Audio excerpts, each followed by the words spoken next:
All right, second part. So looking at letting go. So I'm going to use a simple example of, let's say, letting go of a person or a relationship. Now, you could hear that in your own mind and translate it to letting go of my smoking habit or letting go of, so for example, for many years, I used to eat a very large dinner because that's how I grew up. Dinner was the largest meal.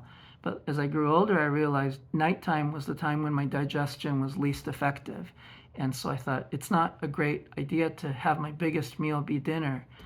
And yet I was so habituated into being that way that it took years for me to change it so that dinner would be the smallest meal of the day.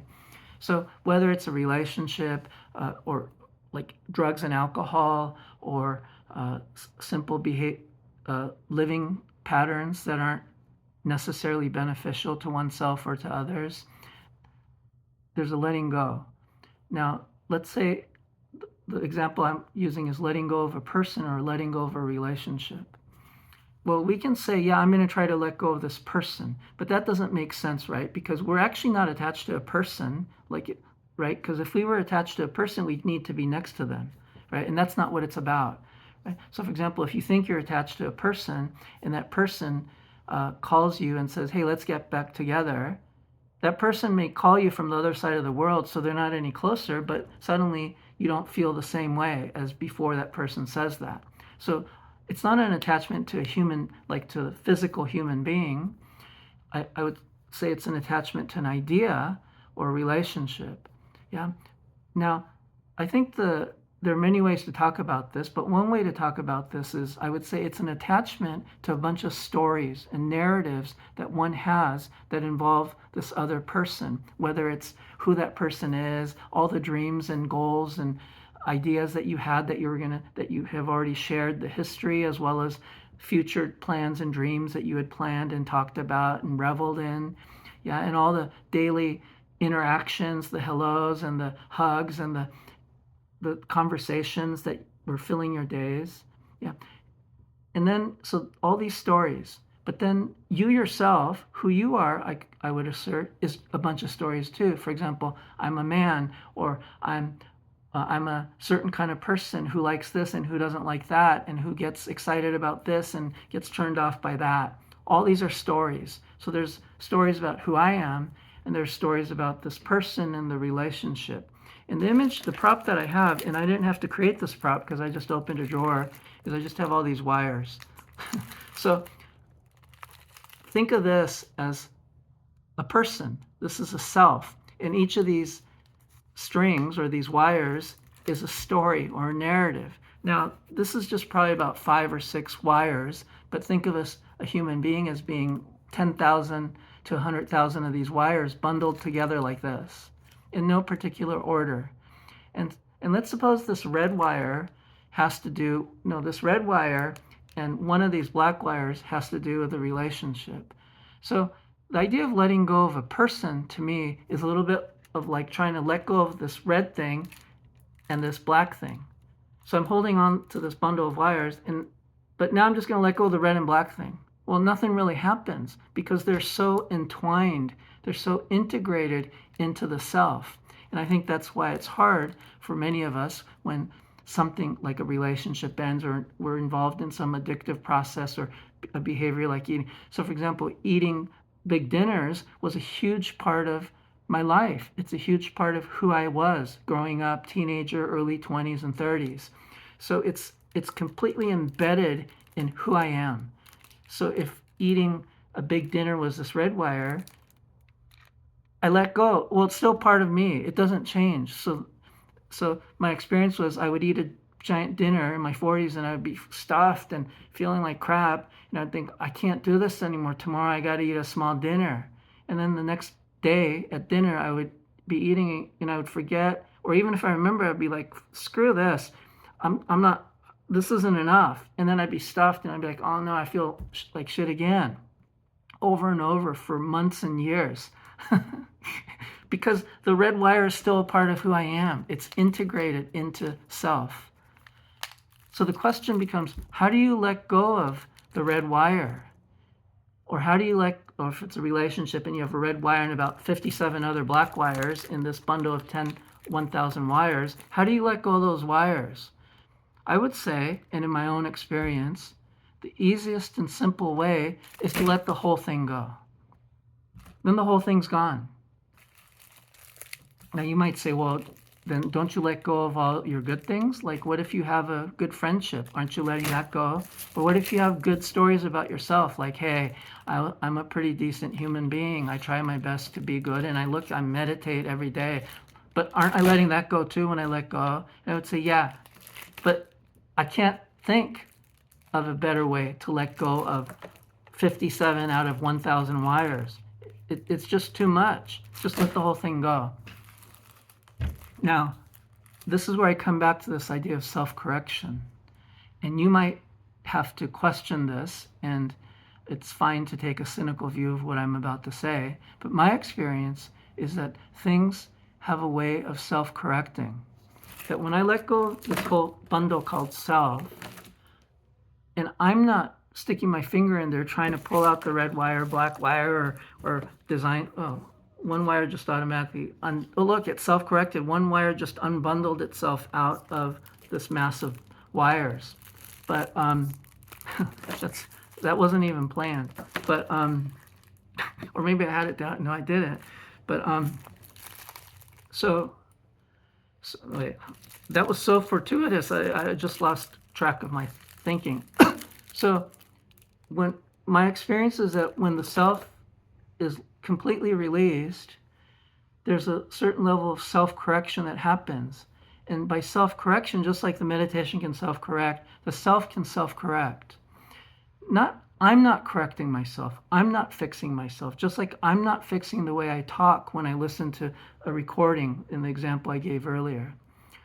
Something self-corrects. Something one could sort of use the interpretive mechanism of the subconscious just sort of self-corrects. But I prefer to just talk of it as the self-corrects.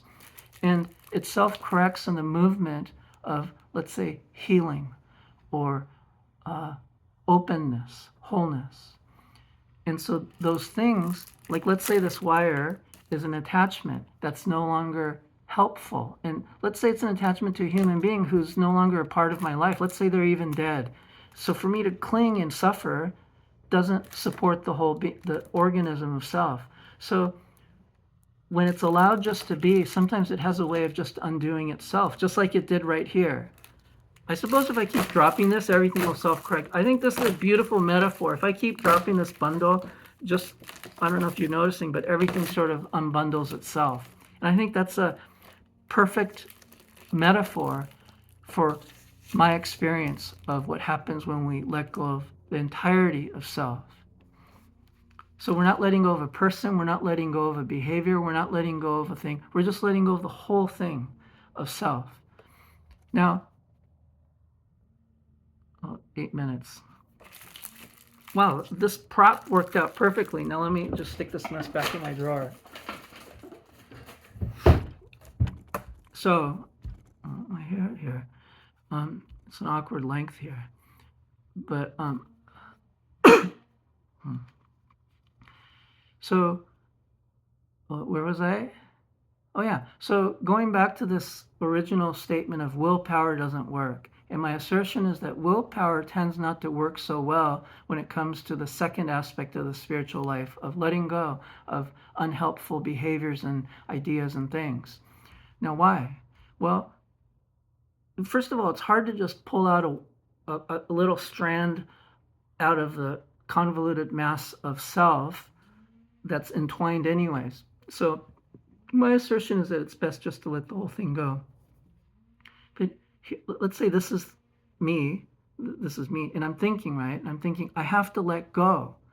So, so I have to let go of this pen. Well, the pen's let go. So that's easy. Or if I'm holding a pen and some glasses, and this part says, let go of the glasses, I can let go of the glasses. Or this part says, let go of both of them, Yuichi. I can let go of both of them. That's easy. But when this part of me is saying, let go of self, but this is part of the self. So this guy's basically saying let go of this, but also let go of itself. And that's where willpower no longer is relevant. Yeah, because willpower is when this part says do something and I do it. Like if this part says Yuichi, pick up the pen. Yeah, now squeeze the pen as hard as you can. See, so my hand's obeying this part of me that's kind of in command. But then when this part says let go of self, well, this part's like, well, what does that even mean? Like, let go of self. I can't let go of self because I'm the one in charge. This person's in charge right here. Not my fingers, but this part of my brain or this part of my. This is just an analogy, by the way. There's no person right here, but you know what I mean. And so the willpower no longer works. And in fact, I think that if you look at instances in your life where you let go, and you look carefully and you're honest with yourself about the experience of letting an actual experience where you let go of something fully, I don't think the words I let that go will fit properly, because I let that go directly, explicitly says that there's an I that let something go. And I think what will be more fitting, a more fitting descriptor to the experience of letting go is, instead of saying I let something go, would be to say letting go happened, where the thing was just let go. In other words, there's no I that's in control. As long as the I is in control, I would say the I is still in control. Actually, that's a tautology. As long as the I is in control, there's control being asserted by the I, meaning it hasn't let itself go. So real letting go is the self letting itself go. It's the whole bundle being released so that the whole thing can then self-correct a little bit. Now, the self has a tendency that once it's released to almost instantaneously rebuild itself. But just in that moment of release, there's a slight self-correction. So the self that rebuilds itself, as far as I can see, is slightly different. It's a little bit more modern, as in it's been updated to the present moment. And then if one lets go again, it drops, it self-corrects, and it comes up. And if one does this over and over and over, 10 times, 100 times, 1,000 times, pretty soon the self-correction is taking place to where all these unnecessary wires are no longer bundled in with self. And it's as if, oh, these things aren't even a part of my narratives. These stories about, let's say, a person or a relationship, they don't have the emotional charge because they're not charged in with this bundle called, this fabricated bundle called self. I know that I'm at 13 minutes, but I don't want to start another one for it to go for 2-3 minutes. So I hope that makes sense. So going back to the premise, does willpower work? Depends. Depends on what? Depends on the context. Well, what's the context? I would propose that the context is on whether one is cultivating positive qualities or letting go of negative qualities. Willpower, I would assert, is absolutely necessary in the cultivation of positive qualities. And it doesn't work so well in the letting go of negative qualities. And I think that's worth considering. Yeah, for someone to make a blanket statement that willpower doesn't work, I think is oversimplification. And I would guess that if I met somebody who truly believed that, and I watched their lifestyle, they would probably lack in discipline. And if I met someone else who said willpower is the only thing that works, I would imagine that I would meet someone who doesn't experience enough grace, enough this lightness of being that comes from letting go. Not just letting go of things, but letting go of the self. So, yeah, I hope that this provides some food for thought. I'm just going to pause to see if I want to add anything. So you might be asking, well, how does one let go of self? Well, to me, that's the fruition of meditation. That I don't think we meditate to get happier. We don't meditate to I don't know, become more mindful and be more pleasant human beings necessarily. I mean, maybe that's a side effect. But to me, the the real fruition of meditation is that we build a foundation upon which something is stable enough to where the self can just let go. And I can attest, and I think that some people probably can do it immediately. Some people might take 10, 20 years, whatever. But for me, what I can attest to is that as a long time meditator, practice is just simply the repeated letting go of self, knowing that it just rebuilds itself. And as soon as I'm off the cushion and I'm living my daily life, self is just running the show. I'm just sort of, there's a sense of self, like, oh, I'm Yuichi. And even if I am virtuous, I have a sense of self. And then sometimes I can pause and let go, and the whole thing crumbles. So to the question of how does one practice letting go of self, I would say it's best to establish a spiritual practice and go deeper and deeper into that practice. And I believe all spiritual practices end at this point of letting go of self. Another way to say it is, if one looks at any authentic spiritual path, I think that the end point oftentimes is stated as selflessness, a state of selflessness. And that's not the same as codependence. Yeah, codependence is actually a form of manipulation, right, to serve self. But true selflessness is almost like the non-existence of self. And there's a freedom that's associated with it. There's no binding in the moment of selflessness. But again, I'm sure there are many beings who can remain in a state of selflessness.